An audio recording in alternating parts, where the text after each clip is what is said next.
Hi guys, it's Erin. Today, while I am prepping for tomorrow's market, I wanted to walk you guys through a couple different ways that I like to build market bouquets. There's a lot of good information all over the place on how to do this. I've watched videos, I've taken classes actually, and I've landed on a couple that are the most suited for what I do. So the first one is the simplest. It's definitely the most effective, cost-effective, time-wise, and simplest. And it actually does really, really well at market. And it's just a single bunch of flowers.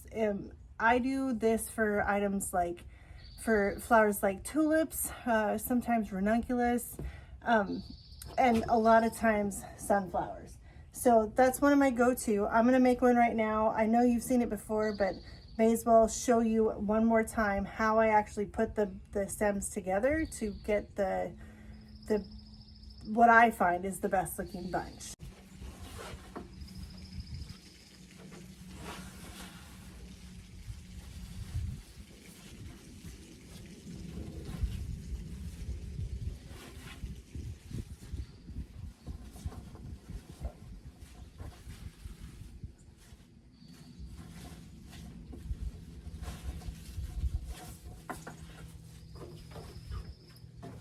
So what I'm doing sunflowers, I always start with 10 stems. It's a good, big chunk of, a big amount of flowers that, it's a good amount of flowers and it'll draw people's attention.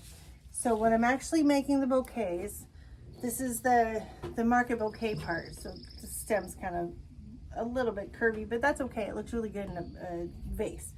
So I always start with one straight up and down. And then the next one I will put at an angle, if you can see that. The head of the flower is to my left, your right, and then the stem sticks out the opposite direction. And then I'll turn the bouquet, turn it around, and I'll do the same thing again the opposite way.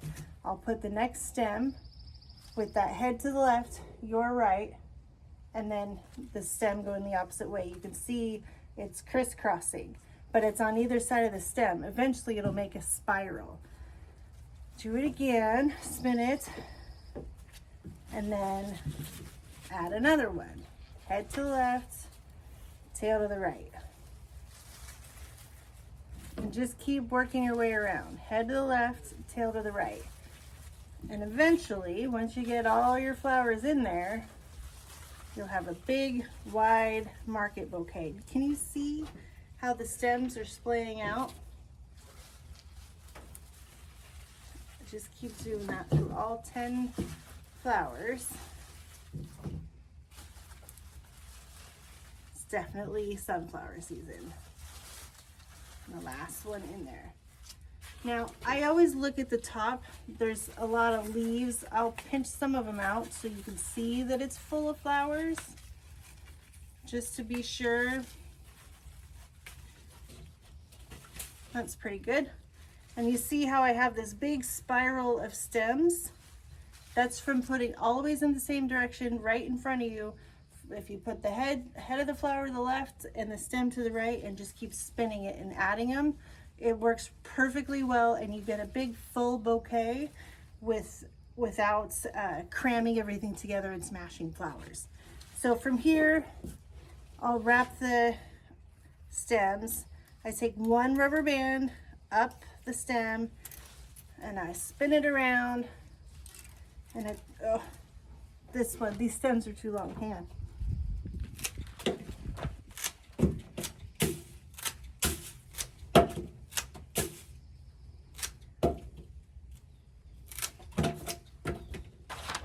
All right, let's try that again. All right, so I put the rubber band up one stem to where they all meet in that center spot, spin it around, and try to catch one beyond, and then it's all banded together nicely. Okay, and then let me turn this down a little bit so you can see. Then I have my paper sleeve. I really like a paper sleeve. I fold it. This is a 18 by 20 sheet. This is an 18 by 20 sheet of paper. I fold it crisscross in half like this. I cut a little slit, especially it's really helpful for these bigger bouquets to help it fit around. I fold these over.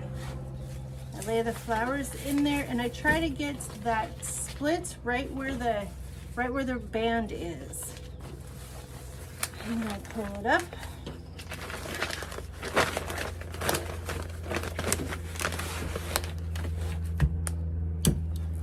And tape it off. Some people use staples, which is just fine. And then you have a big fat market bouquet. So that's the first one, the easy one. Now I'm going to get set up and I'll show you how I do a more complicated version that is, it's not really complicated, it just has more ingredients, obviously, than just one. I'm all set up to build another bouquet. So this one has clearly, if you can see, more different types of ingredients. I'll walk you through what I use. There is no hard and fast rules. You can do a bouquet any way you want. It's just a matter of what your preference is. This just happens to work for me, and I thought I would share with you guys what that looks like for me. So the ingredients I always use, if I have them available, with the caveat there. Some parts of the season, like I said earlier, we just don't have as much, so you make do with what you can find, and they all look beautiful in the end. So I will start with a focal flower. Sometimes it's a sunflower, sometimes it's a lily, a dahlia, anything that you consider a focal flower, a big, bold, beautiful centerpiece.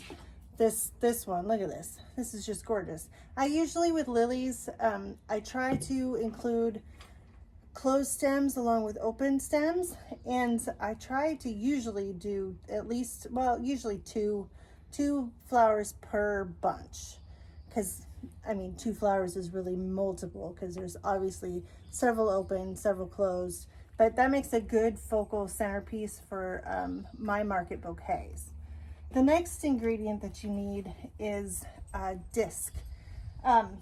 Any kind of disc flower, round, it can be like Feverfew or Zinnias, or anything round that it fills space. When you have your flowers, your focal flowers like this, you have these big wide gaps. This kind of fills it in. You see how that works?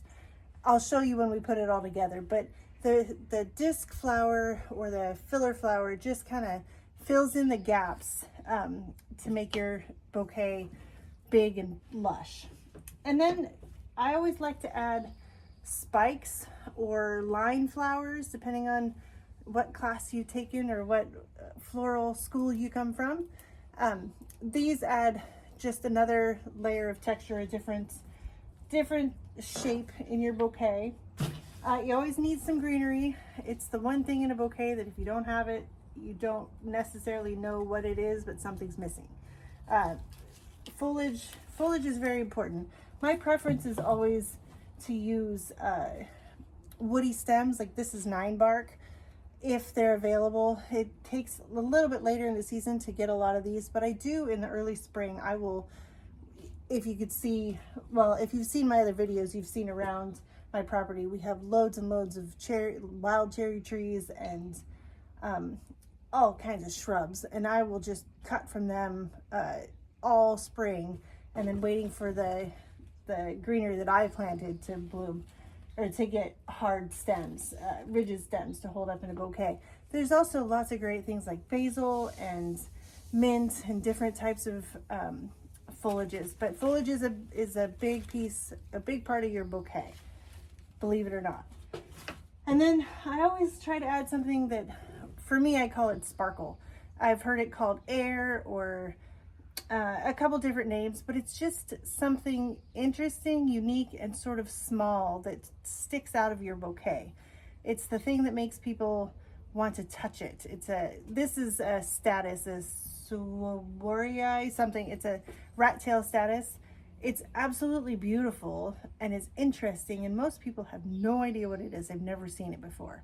So it draws people in. There's lots of gorgeous things. I'll use cosmos in that roll. Jewels of opar. There's loads of different types of sparkle that you can add to a bouquet. All right, so let me show you how I put one together, and then hopefully you'll see how it works to make a big, beautiful bouquet. All right, so start with my lilies, just like we did before. Head to the left, tail to the right. And then I will fill in the blanks or the open spots with this yarrow. Head to the left still. I generally work in threes, but it's, like I said, there's no hard and fast rules. Okay, so there's the yarrow and the focal, the disc and the focal flower. Then I'm gonna add my spike or line flower, however you wanna say it. There's lots of snapdragons right now. And then I wrap it with my foliage, my greenery.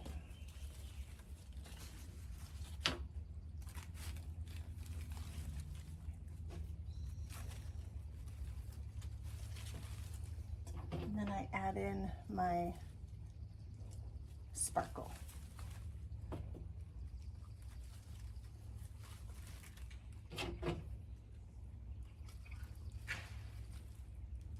What do you think?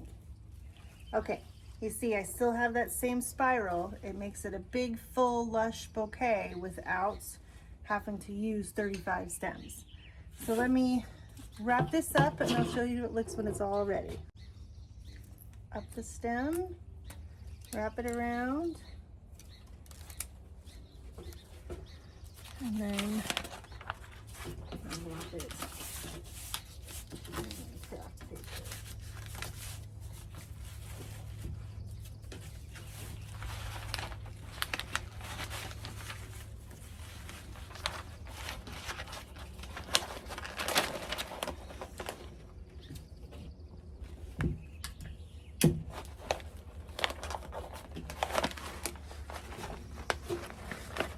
What do you think? I think it'll sell fast. Okay, so that's the gist of it. Like I said, there's 5 basic ingredients. They have lots of different names for what you call them, depending on what school you go to or what reading you do, whoever your inspiration is for making bouquets. But what I generally do is I have a focal flower, like my lilies. I have disc flowers. They could be sprays. They can be anything that fills up space, like yarrow, zinnias, feverfew, what have you. And then I always like to put some spike or line flowers in there for that vertical sort of texture, and then something interesting that sticks out, that draws people's attention. There's some really cool amaranth that does that job. I'll use things like Love in a Mist, or, oh goodness, there's any number of them out there. But that little something that goes into your bouquet that people are not as familiar with, it really makes a difference, at least in my experience. There's a lot of, beautiful, basic market bouquets that you'll find at a farmer's market.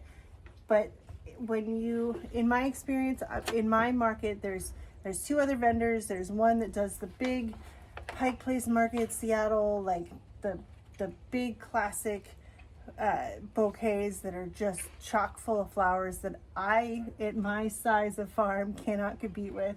And then I have another one. They have been at that market forever. They have beautiful classic bouquets. And then mine are just a little bit different. They have a little bit more of a wildflower feel, but they're still decadent and full of flowers. And we have very different customers, and mine like the something interesting. So give it a try. Now I'm gonna go finish making the rest of my bouquets. I'll show you what they look like when I'm done. Okay, they're all done. I'll turn the camera around and show you. Look at these beauties. We just have extra Snapdragons. Sunflowers.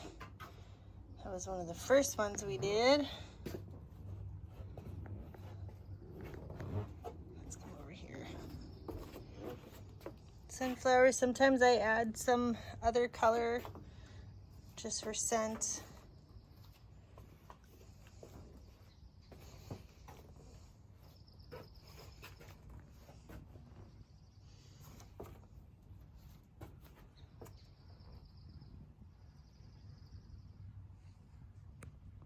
All right, guys, that's going to do it for this video. I hope that you enjoyed it. I hope that you learned something.